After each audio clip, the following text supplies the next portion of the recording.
Okay, let's get this show on the road.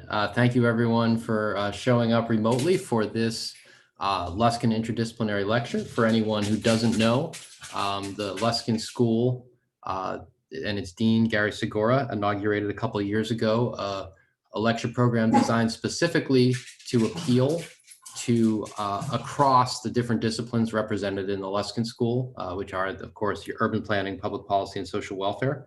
And so we try on a semi-regular basis to bring in speakers who will speak to issues of interest to those three disciplines and to the community at large.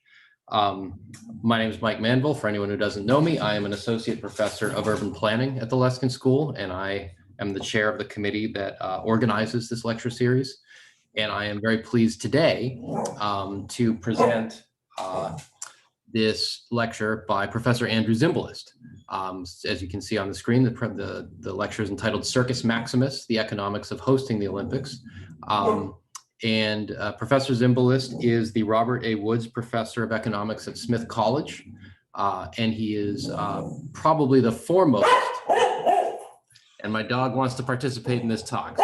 1 second. Probably this is an occupational hazard of remote. Oh my goodness. Stop. All right, I'm going to do this really fast so I can mute myself. Professor Zimbalist is probably the foremost economist of sports and big sporting events that we have in the United States. This talk today is based on his book of the same name, Circus Maximus. He has also written highly regarded books about the NCAA, about subsidizing sports stadiums, which is a huge issue in urban policy, and other books about the Olympics, including a book about the successful effort to by people in Boston to deflect the Olympics, which is one reason why Los Angeles now has them in 2028, and a volume about the promises and realities of what happened in Rio when the Olympics came. So without further ado, and to prevent my dog from further interfering with this talk, I'm now going to turn this over to Professor Zimbalist. We look forward to his remarks. Thank you, Michael. I think your dog was objecting to you're calling me the foremost. That's when the barking started, and I hadn't thought of it before. But I guess those of you who don't like the idea of LA 2028 can blame me in part, because I was very actively involved in trying to prevent Boston 2024. So sorry about that, but let me nonetheless try to give you a dispassionate view of what the economics of hosting the Olympic Games is all about. I'd like to start by pointing out that the IOC, or the International Olympic Committee, in addition to producing the Olympic Games, produces a massive public relations campaign practically on a daily basis. But so we have extravagant claims coming from people associated with the Olympics about how wonderful it is to host the Games. So Sebastian Seb Coe, who was the head of the organizing committee in London, said that London 2012 was once in a generation opportunity to showcase everything that makes Britain great in order to generate long-term economic benefits. And the London Organizing Committee then hired Grant Thornton, a consulting firm, to do a study. And the study by Grant Thornton said that there was going to be a gain in economic activity between 16.5 and $40 billion. A similar promotional study was done around the Rio and Brazil hosting of the World Cup in 2014 and the Olympic Games in 2016. And that study, which Ernst & Young participated in, said there'd be $100 billion growth in economic activity and 120,000 new jobs created. And then for the Tokyo Games, which of course were supposed to happen last summer, but presumably will happen next summer, the Tokyo Olympic Committee had a bureau that was set up that did a promotional study, and they found there would be $187 billion increase in GDP and 1.3 million jobs created. The most famous boast of all, however, was by the mayor of Montreal in reference to the 1976 Montreal Olympics. He said the Olympics can no more have a deficit than a man can have a baby. The postscript to that comment is that the city of Montreal had a cost overrun that was 9 times the initial bid. Now, the economic scholarship on this question about the impact of hosting the Games is quite different. It's true that the Olympics as a cultural event are very large, but economically they're very small. The Summer Olympics that was supposed to happen last year in Tokyo was projected to generate about $5 billion in revenue. And that's less than 0.1% of the Japanese GDP, which is $4.8 trillion roughly today. And even that $5 billion, a lot of that is recirculated. It's not new activity within the Tokyo or Japanese economies. Most academic studies find there's no evidence of a positive economic impact from hosting the Olympics. Some find negative effects, and a few find fleeting sectoral impacts on employment, but no sustained gains. Let me try to provide for you a generalization about the Olympic model as it has traditionally existed. The IOC, as most of you know, I believe, is a monopoly. There's only one organization in the world that organizes the Olympics every 4 years for the Summer Olympics and alternating every 4 years for the Winter Olympics. But it's a monopoly. There's one seller. And you have, however, many, if things go the way they're supposed to go, you have many, many cities out there in the world who have wanted to host the games, and they bid against each other. So you have essentially an auction. It's like the IOC is auctioning off a Picasso painting, and you've got 20 or 30 bidders out there, and the highest bidder at the end of the day wins. Now, part of the problem with this model is that usually the organizing committee that does, or the pre-committee to the organizing committee that does the bidding against other cities is involved in what economists call a principal agent dilemma.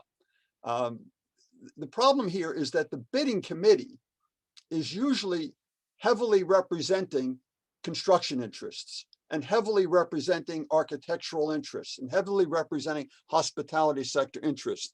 These are the sectors that stand to benefit the most from hosting the games. And in fact, the more they bid, it means the more construction there is, and hence the more contracts, the more business the construction companies and the related companies get. So there's a built-in tendency here not to be representing the interests of the city when they bid against other cities around the world, but to be representing private interests. Hence you get a phenomenon of overbidding, that they bid way beyond what the possible economic benefit could be. And by the way, they don't, just to clarify, they don't bid a number. They don't say, okay, we bid $10 billion or $11 billion. They bid by providing the IOC with a plan. Here are the venues we're going to build. Here's what they're going to look like. Here's the budget for the buildings. Here's the way we're going to connect the buildings to each other and to the airport. Here's the Olympic Village. They try to impress the IOC with the extravagance and the comfort of the facilities that they're going to build. And each one of those facilities and each one of the roads and hotels that they build has a price to it. And so there is at least an implicit bid. So I want to talk about the economic impact in some more detail now, having given you the conclusions. And I want to do it first in terms of the short-term effects and then the longer-term effects. In the short term, what's relevant is that in the traditional model, a city spends somewhere between $60 and $100 million just to bid. So a city that enters the bidding or entered the bidding and doesn't get it, maybe they're out 60, maybe they're out $100 million at the end of the day. They don't get the Olympics. If they do get the Olympics, of course, they have a lot of constructing to do. So one of the arguments that's often made is that this construction activity that goes on for basically 7 years, because cities bid 7 years before the game, or they used to bid 7 years before the games happen, they have to build 20, 30, 40 athletic facilities. They have to build an Olympic Village. They have to build a media village, and so on and so forth. So there are billions of dollars of construction activity going on. And so one of the arguments is, look, this is a short-term stimulus to the economy. This is good. It generates jobs. Well, that might be the case. It's more often the case that there's so much construction going on that they have to import workers from outside the area, sometimes even from outside the country. And one never knows when in the business cycle, market economies go up and down. And if this construction growth, the burst in construction, happens at the same time that the economy is going upward, what can happen as a result is lots of wage increases for the construction workers and lots of price increases. So you can get inflationary pressure. It's not necessarily a good thing. There's no way you can synchronize when the Olympic construction happens and when the business cycle happens. Another claim that's made about the short run impact is that look at all the tourists that come. There's the Olympic family, which is all the athletes and the trainers and the coaches and the referees and the executives from the IOC and the executives from the companies that are sponsoring the Olympics. Somewhere in the neighborhood of 40,000 people are in the Olympic family, and they all come, they all descend on that city. And then there are all the fans, so the family members and the fans from around the world who come to your town. And so the argument is, look at the tourism, it goes way up, and they spend money, not only at the games, but they stay to go to hotels, and they eat at restaurants, and they buy memorabilia and so on. So there's a tourism boost. It's a nice story. It doesn't usually work out that way, particularly in recent games. It doesn't usually work out that way. What tends to happen is that normal tourism goes down, goes away. People who want to visit Tokyo because they've heard great things about the food or the Tokyo Tower or whatever else, or whatever, the Imperial Palace, whatever else they want to see about Tokyo, they're going to say to themselves, I'm not going to go in 2021. I'm making some assumptions about COVID, I guess, when I say this, but let's assume that COVID magically disappears and people are free to travel. So those people who normally might go to Tokyo as a tourist will say, I'm not going to go this year. This year, it's going to be crazy. It's going to be mayhem. All the hotels will be filled. The prices will be higher. There's going to be congestion on the streets. And maybe, just maybe, there'll be a terrorist incident. And so I don't want to go to Tokyo this year. And in fact, we find things like when London hosted the games in 2012, the tourism in London that summer went down 6%. When Beijing hosted the games in 2008, tourism in Beijing went down by 20%. So there's no guarantee that there's a tourism boost here, though it's quite possible that that the increase in Olympic tourism will be offset by a decrease in normal tourism, or even more than offset. And part of the problem here is that the way you grow tourism, the best way to grow tourism in a city is through word of mouth. And the best thing for Tokyo tourism would be for me to go there in the summertime when the Olympics aren't happening, come home and tell all my friends, relatives, and neighbors, hey, this is the great stuff I did in Tokyo. You should go there too. But if I come back from Tokyo Olympics, all I can do is go back and talk about a road race that I saw or some other competitive event I saw. And I'm not talking about going to Tokyo. So it actually could have a deleterious effect on tourism in the longer run. Then there's the problem of cost overruns. Now, these are universal. Every single games that we have data for going back to 1960 has a cost overrun. Cost overrun means there's an initial budget, and then they end up spending more to actually do what they say they're going to do. There are lots of reasons why you have cost overruns. By the way, there's a study that was recently done and redone out of University of Oxford in England that found since 1976, the summer games have had an average cost overrun of 252%. That's 3.5 times increase. Why do you have cost overruns? Well, very simply, the IOC mandates when you make your initial bid not to count certain things. I'll detail that later if you want me to, but also because the politicians who want this to happen, because they're getting lobbied by the construction interests and other interests, politicians trying to make this happen, know that it's easier to get the city council or the state legislature or some other political body to say yes, to approve it, if the costs are lower. So they present initially, intentionally, a bare budget plan. And then once the approval comes in, then they start adding the bells and whistles. And so I want to eventually get to this question of the financial balance, but to do that, we have to take a little detour. The Olympic costs and budgets really generally come in 4 forms, and the public is usually only talked to about or told about one of those forms, and that's the the budget of the OCOG, which is the operating committee for the Olympic Games. The OCOG produces an operating budget, and that's the budget basically that covers all of the costs, the operating costs for the 17 days of the Olympic Games. It also includes some temporary facilities. Back in the Boston 2024 bid, that number initially was proposed to be $4.7 billion. And for Los Angeles in 2028, I think the numbers that they're using now is $6.8 billion. Tokyo, they're using a number around a little over $5 billion. So anyway, that's the operating budget. That's the one that they usually talk about. And they say, oh, we balanced the budget. They're only referring to the money in the operating budget. Then there's the permanent facility construction that goes on. In Tokyo, there are 42 different sport venues. There's an international broadcasting and media center. There's an Olympic village and there's a media village. In Boston, they said they were going to build all that for $3.4 billion. That was the initial number. It would have gone up a lot. Then there's a budget for infrastructure, roads, public transportation, electricity, telecommunications, hospitality, facility relocations, and so on.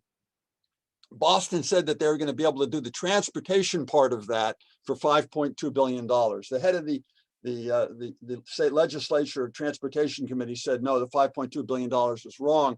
It's really $13 billion.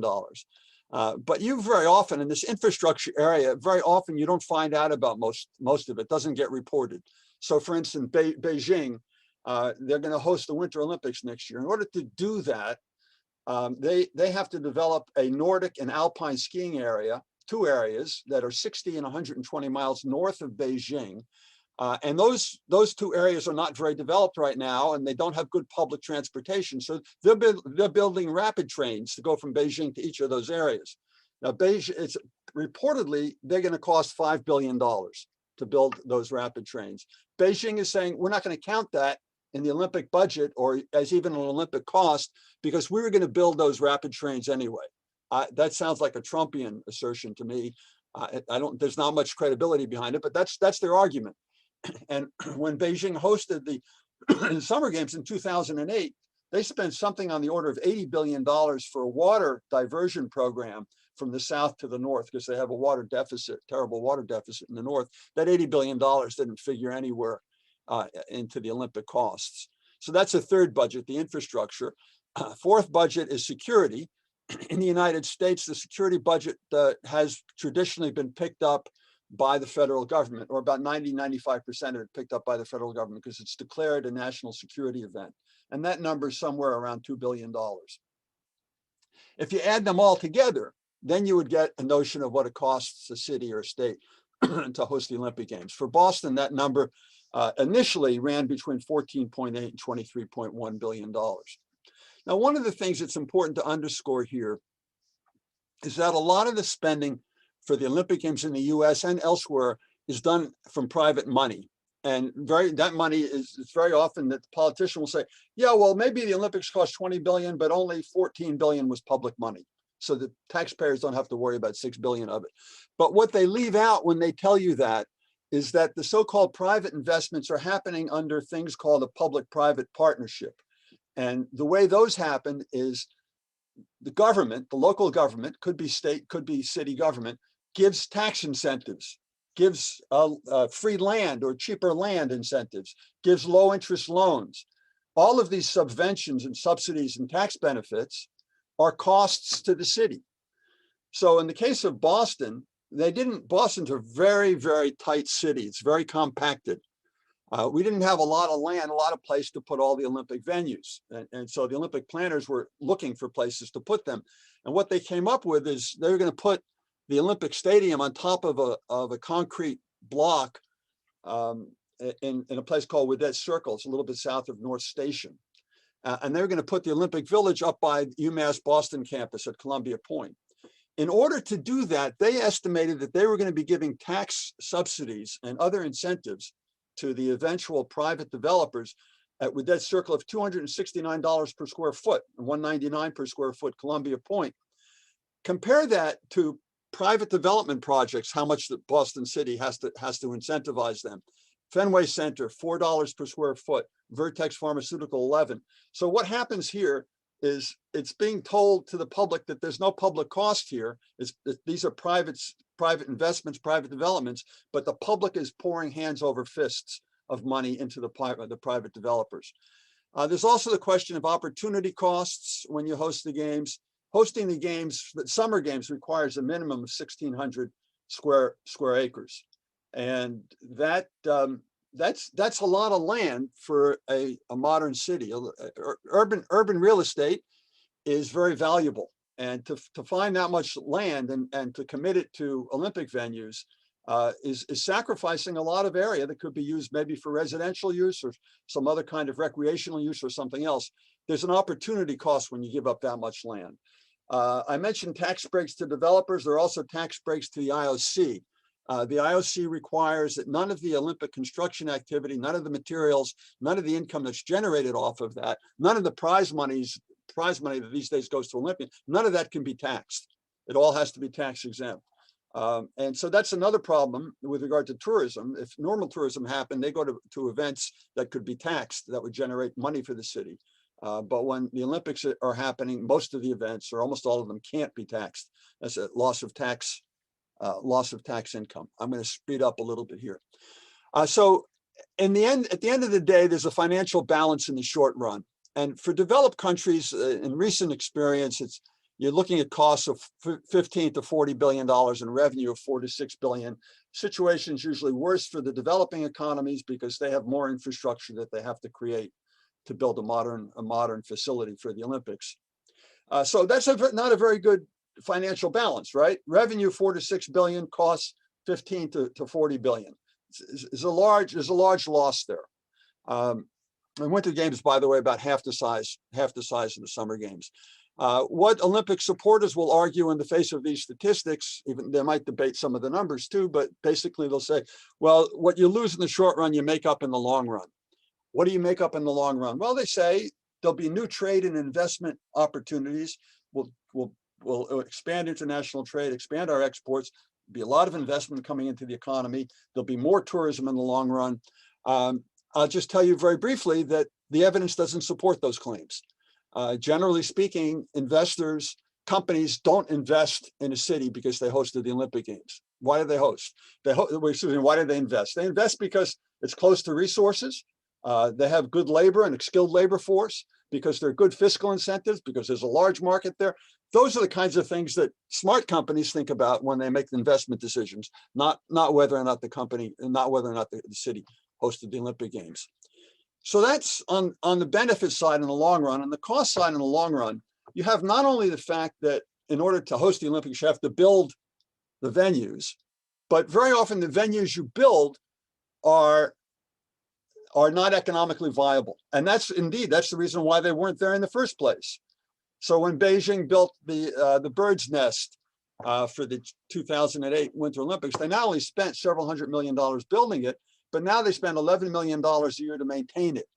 London Stadium that was built for $735 million to host the opening and closing ceremonies and some of the track and field events for the 2012 Summer Olympics. They spent $735 million to build it, but then they converted it to a soccer stadium for the West Ham Football Club, part of the English Premier League. And in order to convert it, they had to spend another $420 million. And on top of that, the city has taken on the responsibility for operating the stadium, and the costs of operating the stadium are considerably greater than the rent they get from West Ham. So there's millions of dollars of operating deficit every year. These problems are ubiquitous. The white elephants, building facilities that are not economically viable to maintain or to have in your city. Other problems is that you have significant amount of debt in order to do all the construction. The private developers go out to the credit markets and borrow money. The city has to borrow money. The state has to borrow money. There's the opportunity cost of the land that I talked about already. It's very interesting. I first started studying the Olympics, the economics of the Olympics, because I was asked to by the theater organizations in New York City. New York City was bidding for the 2012 Olympic Games, and they were going to put a concrete block over the Long Island railroads, which are between 31st and 33rd Street and 11th and 12th Avenue. And that concrete block was going to cost $400 million. And on top of that, they were going to put the Olympic Stadium. Would have been a terrible, terrible waste of land. There are all sorts of things you could say about it, but there was going to be a football stadium for the New York Jets. They play 8 home games a year. And then maybe there would have been a Paul McCartney concert there or something else. There would have been 15 events during the year. That's a terrible waste of scarce urban real estate in New York. What they have there now instead, and there's a long story behind this, but there's residential construction, there's commercial construction, there's mall space. It's being put to much more economically useful uses than a New York Jets football stadium would have been put to. So one of the problems when you're trying to host the games in a scarce and small area of urban real estate is you've got to push people around to make room, to build your highways and to build your venues. What you have almost invariably is massive evictions.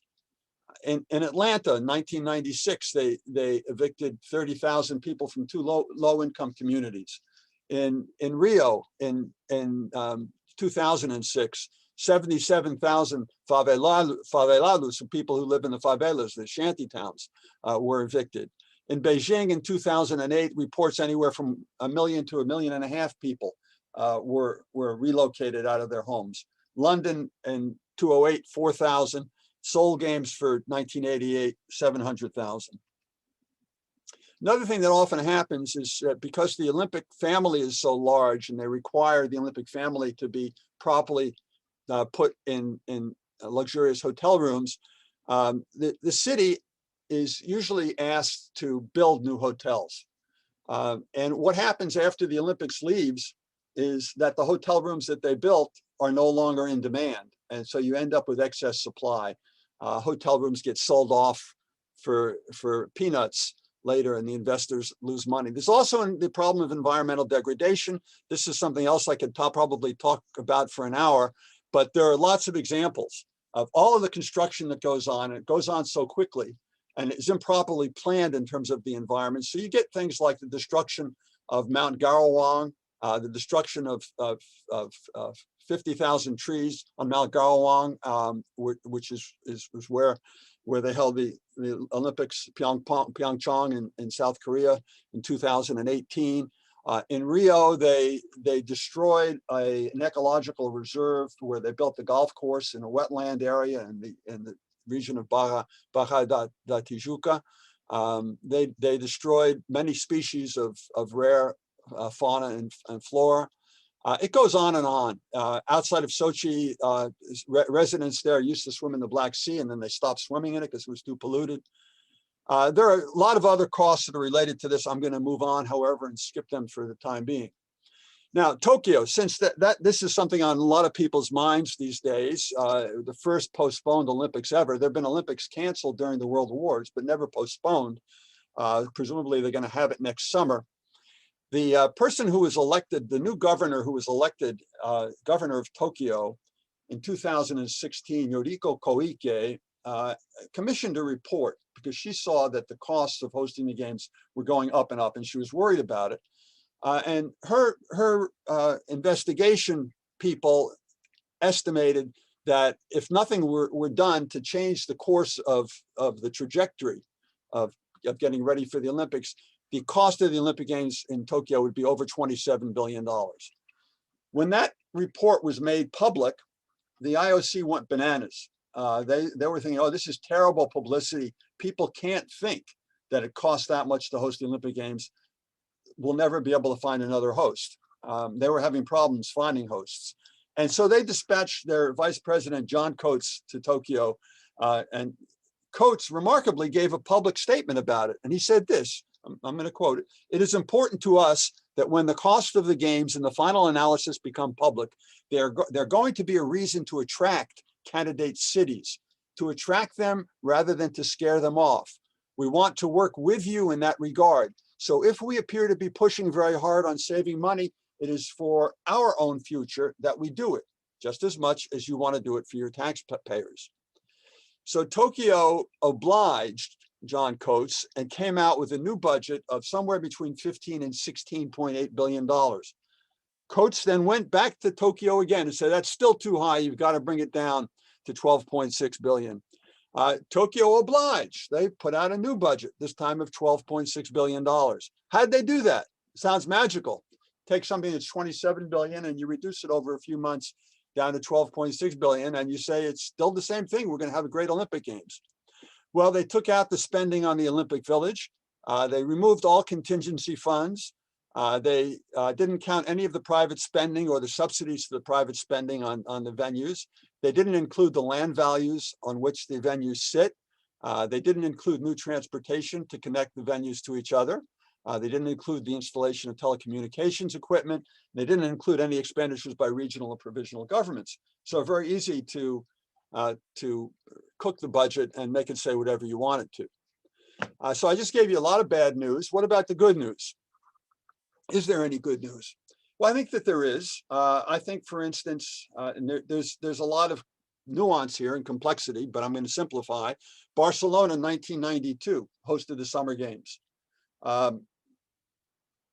Barcelona was a city that had been neglected during the several decades of Franco rule. And the area around the city that linked the central city to the sea had gotten blocked off. There's an area between downtown and the Mediterranean Sea that had developed into a warehousing and manufacturing district. So the city is essentially was cut off to the sea. And when Franco passed away and they started reintroducing democratic processes and had local meetings about how they wanted the city to be reconfigured, they came up with a lot of ideas. Some of them had to do with transportation routes. One of the major ideas was to open the city to the sea again. And so they developed the city plan, and they were doing this in the late 1970s. Late 1970s. Then while they were talking about that, one of the planners came up with the idea of, hey, given the way we're doing this and given what the IOC requires, we could profitably host the Olympic Games, or we can apply to host the Olympic Games and have the Olympics end up furthering our plan. And that's exactly what ended up happening. So the Barcelonan city plan was merged with the Olympic plan. They didn't have to contort. What normally happens, and as I was suggesting with regard to Boston and New York, you have to contort your city in order to accommodate all the venues and needs of the IOC.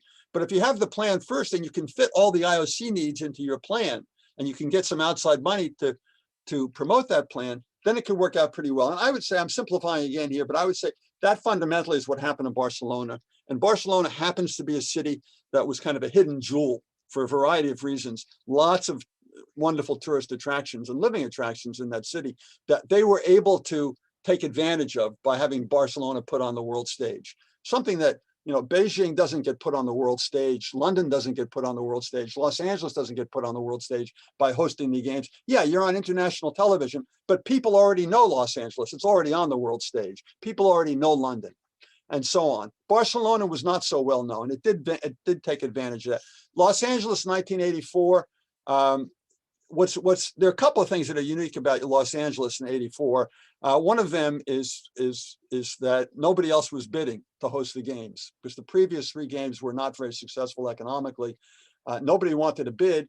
And so Los Angeles had some bargaining leverage. And basically they said to the IOC, we're not going to provide a financial guarantee for the games, which the IOC has always demanded before and after 1984. The other thing about Los Angeles in '84, and I think it's true again in '88, is that because of the nature of the city, its developed nature, it's the large universities you have there, the sports teams you have there, and so on and so forth, you basically have all of the venues, and you've got the infrastructure that you need. So the amount of initial investment that has to be made is much, much, much more modest. We can talk about that in question and answer.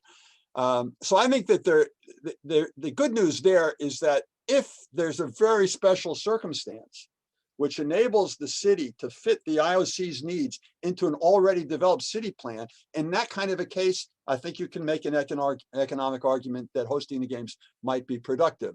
In a case where there's almost no new construction that has to happen, again, you can make a case that there's economically neutral effect or some other effect, but not the large negative effect. Another piece of good news that you always hear, and I think to some extent it's true, at least in the short run, is there's a feel-good effect. When the Olympics is pulled off successfully, it's not always that way, but when it's pulled off successfully, the people feel some pride, enthusiasm, excitement about their city. The bad news about the good news is that the feel-good effect is fleeting. It goes away after a few months, according to various researchers who looked at that.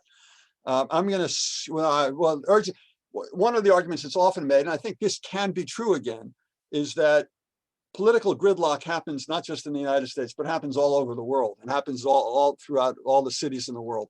And so sometimes the urgency, when you're going to be put on international television, the urgency of getting things done enables you to bypass political gridlock. And that could be good as long as you're bypassing it for good reasons. All right, so I've basically been telling a very negative story. And what one of the pieces of evidence of the reality of that negative story is that over time, fewer and fewer cities have been willing to bid, been interested in bidding to host the games. And you see this, whatever you compare, going back to the late 1990s to the present. Without going into a lot of detail, basically, the number of cities that was applying at the end of the 1990s was in double digits. It was more than 10.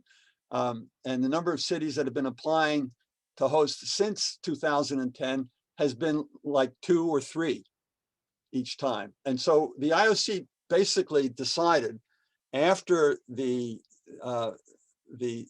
Winter Olympic Games for 2018 only had 3 bidders, that they had to do something. And they introduced a reform package in December of 2014 known as Agenda 2020.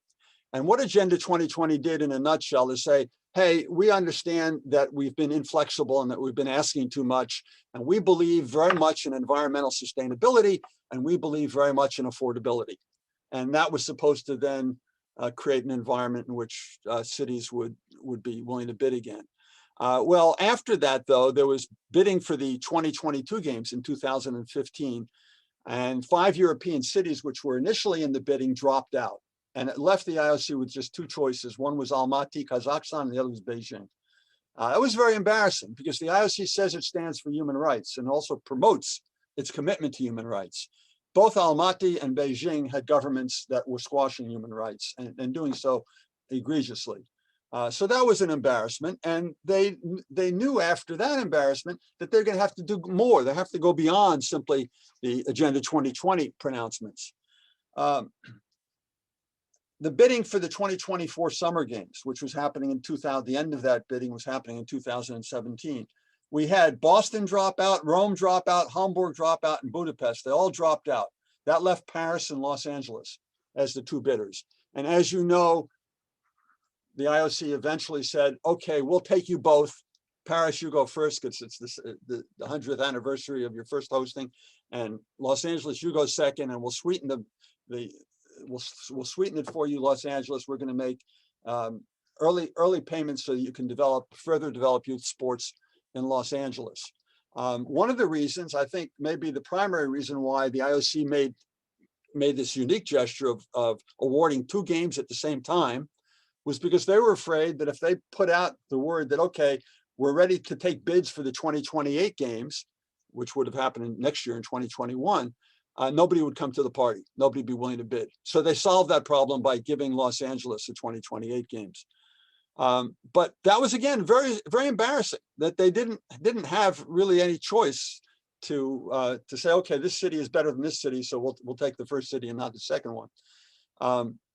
And therefore, after that experience with awarding the 2028 games to Los Angeles, same time as the Paris games, they introduced something called the new norm. And the new norm was supposed to flesh out the implementation of the Agenda 2020. No new ideas really, but a few details about how they were going to do that.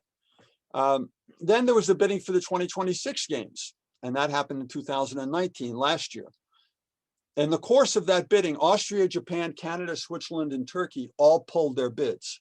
And so the IOC was left with 2 choices, Stockholm, Sweden, and Milan, Italy.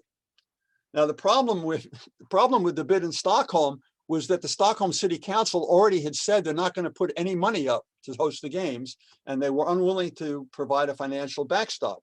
So in effect, Stockholm wasn't a choice, even though the IOC pretended it was. The only choice was Milan Cortina, and that's the one that got it. And Cortina, by the way, 250 miles away from Milan. Milan's going to have the ice events, and Cortina's going to have the snow events. It's not very convenient, but that's what they were stuck with. And so after that experience of the 2026 games, they came out with another plan, and the new plan is actually, at least nominally, it's very different than the model that I described at first. What they have in this new plan is this notion of no more competitive bidding. They're throwing that out. That's the point. That historically was the idea of their leverage. Get cities to bid against each other and bid up what they do. And now they're saying, no, we're not going to have that anymore. We're not going to have open competition. No more competitive bidding. We think there have been too many losers. We don't want losers anymore. So in a nutshell, what the new plan is they've created a commission for picking the Summer Olympic game host and a commission for picking the Winter game host. And you don't have to apply 7 years before. All you have to do is go to the IOC, go to Thomas Bach, who's the president of the IOC, go to him and say, come to our town and we're going to show you and talk to you about what we can do to host the Olympic Games. And then Thomas Bach will go back to the commissions and say, this is a good city or it's not a good city. And then the commissions will they'll either green light it or not, and they'll take it to the IOC, the Olympic Committee of 100 people, and the IOC will make a decision. Now, what's problematic about that? At first, it sounds great. They're not going to have bidding anymore. But what is going to happen, it's pretty clear it's already happening, is that Thomas Bach is going to go to these cities and say, this is great, that it's really wonderful that you're interested in the Olympic Games, and this is what we need you to do. And by the way, although it's not open and this information isn't public yet, but City Y is doing this, and they're also putting $3 billion into the Olympic Stadium. So they can have the same competitive forces at work without releasing them to the public and without subjecting themselves to the embarrassment of not having any bidders, or only having one bidder and pretending there are two and picking one of them. So I've just jumped over a large bunch of material very quickly. I want to end my comments because I want to leave as much time as possible for your questions and comments. What can be done about all of this? Now, some people think, let's just do away with the Olympics. I'm not one of those people. I think that the Olympics is valuable in a variety of ways. I think it's valuable to have the best athletes from around the world congregate in an Olympic village and live together and model what peaceful coexistence looks like. It's significant symbolically. I also think that the athletic competitions are a lot of fun. I can see a world where the Olympics should be forever and ever. But I don't like the way it's organized now. It seems to me that the most rational way to organize the Olympics is to have one city for the Summer Olympics, one city for the Winter Olympics. It could be, you could go and find acreage in between Olympia, Greece and Athens, Greece. There's plenty of acreage out there, and build the Olympic Shangri-La with all of the facilities that you need. You could do, the IOC could issue a bond and pay debt service on the bond. Bond could be issued for $30 billion, pay debt service on that, use its revenues from its television and corporate sponsorship deals. They could pay off the bonds. They can build the Olympic Village. The Olympic Village would be there. It's not that the whole Olympic apparatus, not just the village. It could be there for use for training in between the Olympic Games. It could be there for lesser events besides the Olympics. You could find pretty regular use for it. Similar thing could be done with the Winter Olympics. There's no reason, either environmentally or economically, to argue for rebuilding the Olympic Shangri-La in a new place every 4 years. Back in 1896, when the modern games were started, we didn't have international jet service. We didn't have international telecommunications. In order to get the whole world to experience, or most of the world, or a lot of the world to experience the Olympic Games, you had to move it around. That's not the case anymore. There's a proper way of doing this, and it's not the way it's being done right now. Sorry I went on for so long. I'm happy to take any questions.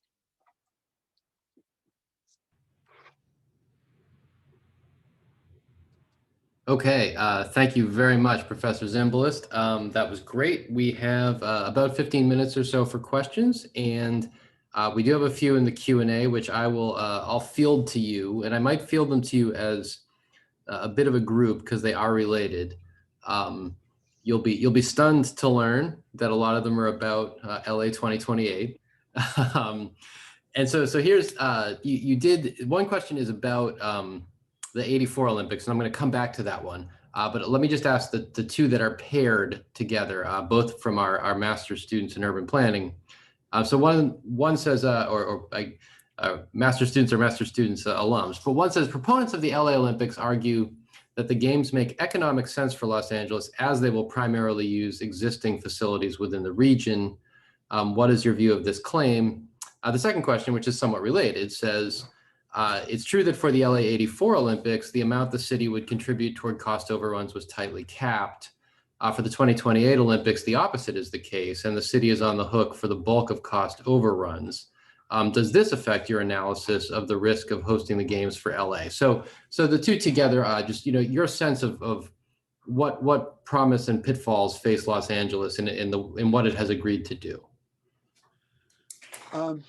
So yeah, I am of the belief that Los Angeles has the requisites for hosting the games with doing very, very little building. To the extent, as I understand it, to the extent that there's going to be special building for the Olympics, it's accelerating the metro plan, the public transportation plan for the city.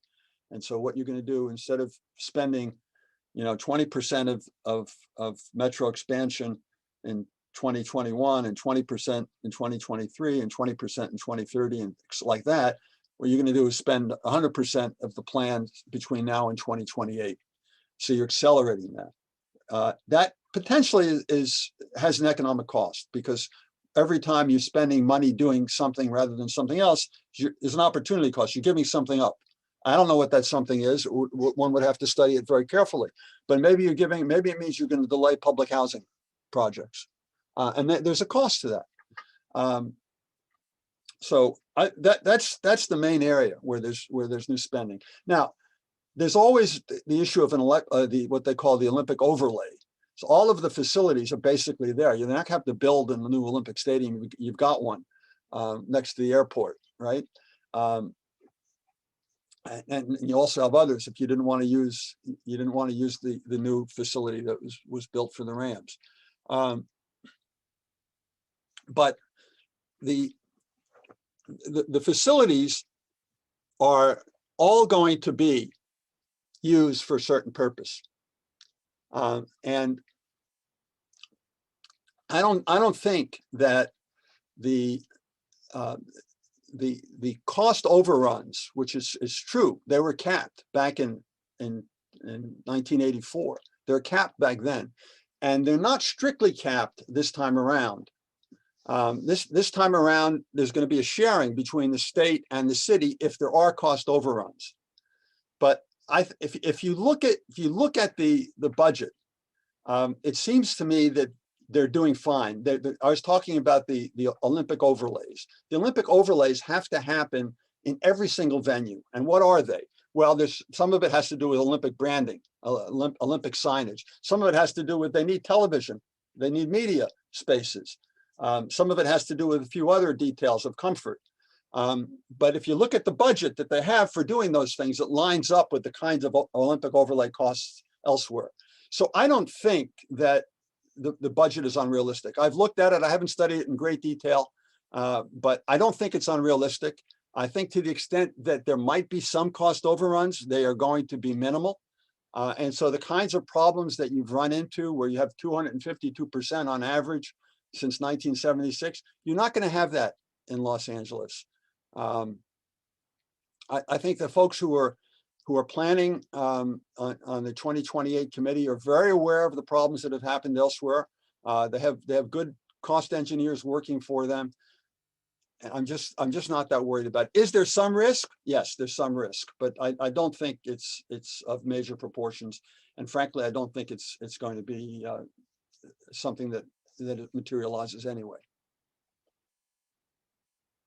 Okay, thank you. So let me take you back to this first question that I had skipped over, which is just a bit of a revisiting of 1984, which of course is something we hear about a lot here, right? Which is the idea that LA did this once and it worked out great, so we can do it again. And so the question comes from Ellen Isaac, says, wasn't the 84 Olympics was a financially successful break-even or better event because of corporate sponsorship and existing infrastructure? So I wonder if you could just, you sort of touched on it a little bit in your presentation, but run us through, what do we know about the 84 Olympics here? Is it fair to call it successful? Yeah, I think so. I think it was, at least from an economic point of view. I was not living in Los Angeles at the time, as I don't know how the congestion affected people's lives and so on and so forth. But Peter Ueberroth was directing the Olympic effort. The games that had preceded in Mexico in '68 and Montreal in '72, and Montreal 76, 70, I'm leaving one out. There were three previous games that were not successful economically or politically. And nobody wanted to host the games. For a little while, Iran had said that they were going to make a bid, but they pulled that bid. And so the only bidder when the IOC was awarding the games back in 1977 was Los Angeles. And so Uberoth had some bargaining leverage, and he used that leverage. He said to them, the IOC and the USOC, we're not going to have any backup here. Cost overruns are not going to be our responsibility. And the IOC really didn't have any choice at that point in time, so they went along with it. That was a big deal. The other thing that was a big deal is that they were able to use the UCLA campus and the USC campus for Olympic Village. They didn't have to build an Olympic Village. That saved a lot of money. And the plan for 2028, again, they're going to use the UCLA dormitories and facilities for the Olympic Village. They don't have to build that. They were going to build an Olympic Village on the Los Angeles River. It would have cost $3 billion. That would have been a disaster, I think. But they've got the facilities. You've got the hospitality infrastructure, telecommunication, transportation infrastructure. You certainly have the sporting infrastructure. Some of the events will take place outside of Los Angeles County, but not very many of them. And that won't create any costs for Los Angeles. Anyway, it was true basically in '84. They were able to use the college campuses. They're able to use the fact that you had professional sports teams galore in the city. So you had the facilities you needed. You had the USC campus and the LA Coliseum, which went back to the 1932 Olympic Games. So you didn't have to do very much construction. You didn't have to do very much dislocating. And I think fundamentally that's the story for 2028. Doesn't mean that you shouldn't be vigilant. Doesn't mean that you don't need good management. Doesn't mean that we have to cross our fingers and hope that we don't have another pandemic preceding the 2028 games. There are all sorts of question marks there. Some of them will be covered by insurance policies. Not everything is possible to insure. But so, yes, there's a risk, but I think it's a safe risk. Okay, thank you. Let me I'm going to use my moderator's prerogative to just ask a follow-up question. So 84 sort of ran in the black, and for all the reasons you just described. And so to that extent, it's sort of a success from an accounting perspective. But would it be the case, based on everything else you've said about opportunity costs and about how the tourism money isn't very big and it often leaks out anyways, I mean, the money goes to the headquarters of Hilton or Marriott or something like that. Is it possible that despite having a quote unquote successful Olympics in 1984, LA's economy was still smaller than it would have been had it just allowed its normal summer to proceed? Yeah, I think it's possible. Let's be a little bit more precise. They not only balanced the budget in 1984, they actually had $230 million of surplus, which was then plowed back into youth sports in Southern California. Is it possible that there would have been a similar kind of positive impact fiscally if they hadn't done the Olympics? Yeah, I think it's possible. One would have to go back and study that. But there is displacement when you host the games. Everything that happens in the games isn't a net new addition to the economy. Some of it's displacing stuff that would happen and would have happened otherwise. So I think the main point to make is that the otherwise or practically universal experience of losing billions of dollars with the Olympics and having to evict thousands of individuals and causing untold environmental damage, those kinds of untoward outcomes did not afflict LA. LA was able to manage the situation under control and come out with a surplus rather than a deficit. But I haven't studied it closely enough to make a projection about what would have happened in the alternative case of not hosting the games at all.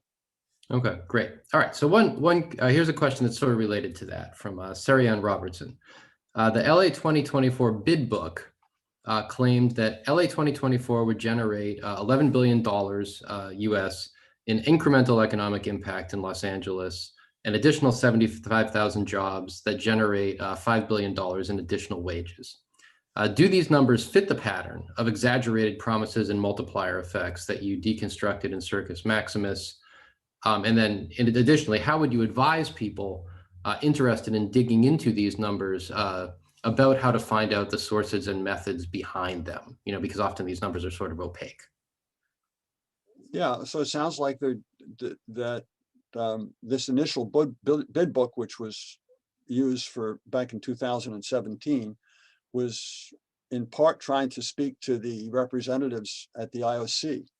And I'm sure that the organizers in Paris had gone out, and I don't know which company it was, but they undoubtedly went out and hired some consulting firm to do a promotional economic impact report. And those economic impact reports use an improper methodology and make unrealistic assumptions, and they produce these fantastic numbers. I cited some of them at the beginning of my talk. LA people who were doing this bid book obviously felt like they had to make the same kind of wild, wonderful claims to the IOC that Paris was making. And so they went out and hired somebody to do this. How do you find out about the validity of this and their research methods? You request the study. I can't imagine they would say to you, we're not going to show it to you when they put out this information publicly. These studies usually you can find. And what you'll see in there is that they use an input-output methodology. It's not appropriate for this type of work. And you'll see a bunch of unrealistic assumptions. I don't believe these numbers, 75,000 jobs. No, I don't believe so. $11 billion in incremental economic impact. It's way overblown, and any scholarly study that's looked at this would tell you that those numbers are not credible. Okay, so we're almost at time. I'm gonna give you one last question that was posed from one of our students. It says that I recall that in the golden age of World's Fairs, there was precedent of cities constructing and then quickly deconstructing massive venues for the events, which only left one or two icons. Is there any precedent for massive deconstruction of Olympic venues to control these long-term maintenance costs that you cited? Yeah, so it's interesting. The IOC started back in 2002, latching onto the idea of building temporary facilities so that you didn't have the problem that facilities were being built that didn't exist beforehand. Why didn't they exist beforehand? Because there wasn't enough demand to justify them existing beforehand. So since 2002, the IOC has said, oh yeah, we get it. We're going to start promoting and encouraging the use of temporary venues. And they have done some of that. For instance, the Olympic Stadium in Pyeongchang, which cost $110 million to build, was a temporary facility. As far as I know, it's not there anymore. They took it down. The problem with temporary facilities, well, the good thing, as the questioner points out, is that you then don't have to maintain it over time, and you get the land back. So that's good. The not so good thing is that the so-called sports legacy that the IOC likes to brag about is not there. You don't have any sports legacy. And you've spent $110 million for something that disappeared. So that seems to be a waste of money. So it's not a panacea to move towards temporary venues, but it's something that the IOC has been toying with increasingly. And I think you'll see more and more of it, especially for some of the less important venues. Okay, great, thank you. All right, well, we are at 4:30, so I'm gonna wrap this up. I hope everybody joins me in thanking Professor Zimbalist for this lecture. Thanks for having me. Yeah, absolutely. And we will see you all when we have another one of these. Everybody have a great day.